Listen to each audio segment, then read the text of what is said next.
तो दोस्तों अब हम बात करेंगे anatomy of different parts of monocot and dicot plants. ठीक है, तो चलिए सबसे पहले हम स्टार्ट कर देते हैं रूट्स से। तो मोनोकॉट और डाइकॉट इन दोनों ही तरीके की जो रूट्स होंगी, दोनों प्लांट्स की जो रूट्स होंगी वो कैसे एक दूसरे से डिफर करते हैं on the basis of their internal structure. तो सबसे पहले देखिए डाइकॉट के बारे में हम बात कर रहे हैं। तो डाइकॉट का स्ट्रक्चर मैं यहाँ पर बना देती हूँ। सबसे बाहर वाली यानी कि जो आउटर मोस्ट लेयर होती है उसको हम एपिडर्मिस कहते हैं।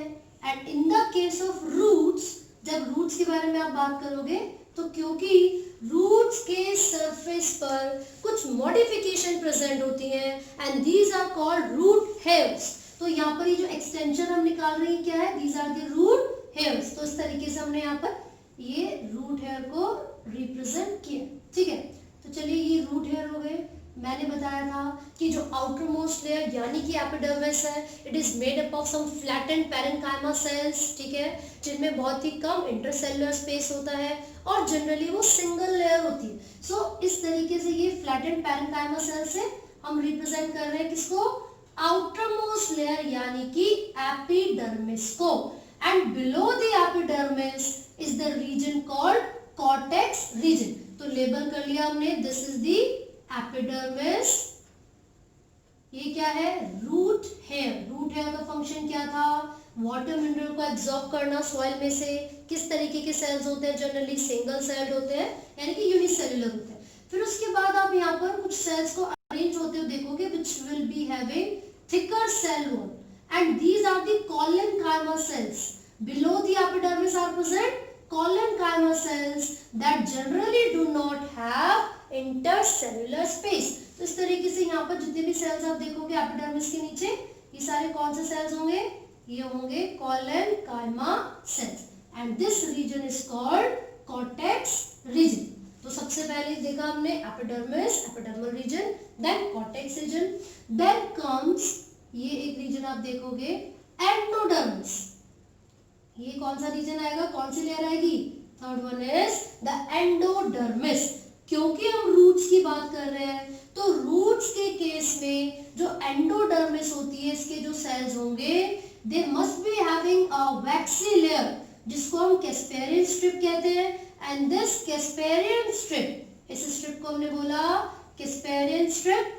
This casparian strip which is present in the endodermis of roots, it is composed of, किससे बनी हुई है, वो बनी हुई है सुबेरीन, एक सब्सटेंस है जो कि इम्परवियस यानी इम्पर्मिएबल टू वाटर होता है, इसको हम कहते हैं सुबेरीन। ठीक है भाई, तो हमने यहाँ पर देखा कि एपिडर्मिस है, फिर कॉर्टेक्स रीजन है। एपिडर्मिस फ्लैटेंड पैरेन्काइमा से बना है, कॉर्टेक्स रीजन कॉलेनकाइमा सेल से मिलकर बना हुआ है जिनकी सेल वॉल काफी ज्यादा थिक होती है and there is no intercellular space.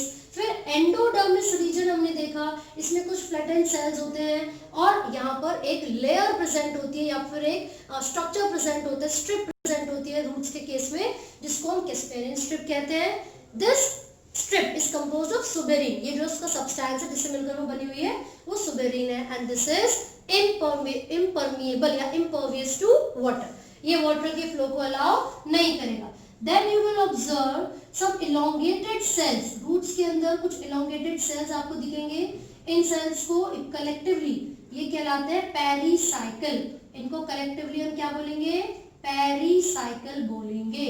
साथ ही साथ रूट्स के केस में जो जाइलम और फ्लोएम यानी कि वस्कुलर टिश्यूज की अरेंजमेंट होती है वो किस तरीके से होती है, रेडियल अरेंजमेंट होती है।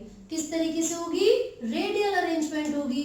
और रेडियल में मैंने बताया था जाइलम फ्लोएम, जाइलम फ्लोएम, इस तरीके से ये अरेंज होंगे। तो यहाँ पर हमने देखा इस तरीके से अरेंजमेंट है। लेकिन जनरली मैं आपको बताऊं जो नंबर ऑफ वस्कुलर बंडल्स यहाँ पर प्रेजेंट है दीज आर 4। तो ये 4 ना बनाकर आपकी कन्वीनियंस के लिए मैं 4 ही बनाती हूँ ताकि आसानी से हमें याद रहे। तो ये है phloem, this is xylem and this is again phloem.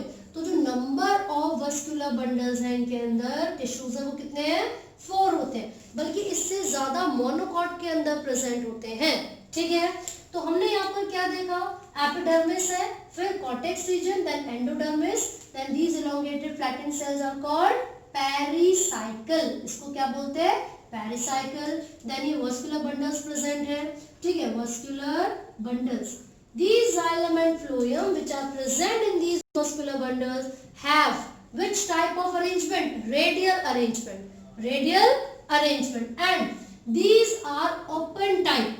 यहाँ पर xylem और phloem के बीच में जो specialized cells present होते हैं, these cells would be called conjunctive tissues. Conjunctive tissues हम बात कर रहे हैं xylem और phloem के बीच में जो tissues present है उसको क्या बोलते हैं? Conjunctive tissues. Tissues between xylem and phloem. ये हमने यहाँ तक देख लिया है, ठीक है भाई. अब आगे हम बात करें जो सेंटर में स्पेशलाइज्ड सेल्स होते हैं, these constitute the region called pith. इस रीजन को हम क्या बोलेंगे? इस रीजन को हम बोलेंगे पिथ, ठीक है. साथ ही साथ the cells which are present around this region surrounding the pith. तो इस ये जो सारे स्पेशलाइज्ड सेल्स होते हैं, these are also parenchymatous cells. तो यहाँ पर भी कौन से सेल्स हैं? And some of these are sclerenchyma also, ठीक है. तो यहाँ पर हमने देखा these are generally parenchymatous cells. तो ये रूट के डायकॉट रूट के बारे में हमने बात की है. एक बार फटाफट से फीचर्स को पढ़ते हैं. सबसे पहले लार्ज नंबर ऑफ रूट है प्रेजेंट है इनके पास. दूसरा जो वस्कुलर बंडल्स होते हैं वो 4 इन नंबर है, lesser in number comparative to the monocot root. तीसरा ओपन टाइप इनके अंदर वस्कुलर बंडल्स होते हैं. क्यों? बिकॉज दे हैव कैम्बियम, ठीक है. So they will undergo secondary growth. फिर चौथा नंबर जो होते हैं वो देख लिया. फिर रेडियल. तो ये सारे फीचर्स आपको याद रखने हैं जो कि डायकॉट रूट के बारे में हमने पढ़े. So these are the characteristic features of the dicot root. साथ ही साथ स्टील एक वर्ड आप पढ़ोगे STELE. वो क्या है? The pericycle, vascular bundles and the pith collectively constitute the stele. STELE. All the cells and the region that includes pericycle, vascular bundles and pith is called stele. Clear हो गया? ये हमने बात की है किसके बारे में? डायकॉट रूट्स के बारे में. And now we will talk about monocot roots. तो जो मोनोकॉट रूट है वो किस तरीके से डिफर करती है जरा फटाफट से देख लेते हैं हम. तो देखिए कुछ फीचर्स बिल्कुल सेम होंगे but some of the features would differ. जैसे कि यहाँ पर मैंने इतने सारे रूट हेयर बनाए हुए थे but actually in the case of monocot the number of root hair is lesser. कम होते हैं, ठीक है. ये रूट हेयर है, मोनोकॉट में less number of root hair present होंगे. ये हमने सबसे पहला फीचर इसके अंदर लिख लिया. दूसरा फीचर नो कैम्बियम. कोई कैम्बियम ही नहीं है इसके अंदर. और जब कोई कैम्बियम नहीं होगी there will be no secondary growth. So the vascular bundles would be of close type. ठीक है भाई. नेक्स्ट हम चीजें देख रहे हैं यहाँ पर. जो नंबर ऑफ वस्कुलर टिश्यूज होते हैं पॉलीआर्क कहते हैं उसको, यानी कि मोर देन 6 हो सकते हैं. 6 और मोर. ये हम किसकी बात कर रहे हैं? ये हम बात कर रहे हैं मोनोकॉट के अंदर जो वस्कुलर बंडल्स प्रेजेंट है उनकी. तो इस तरीके से आप अरेंजमेंट देख सकते हो.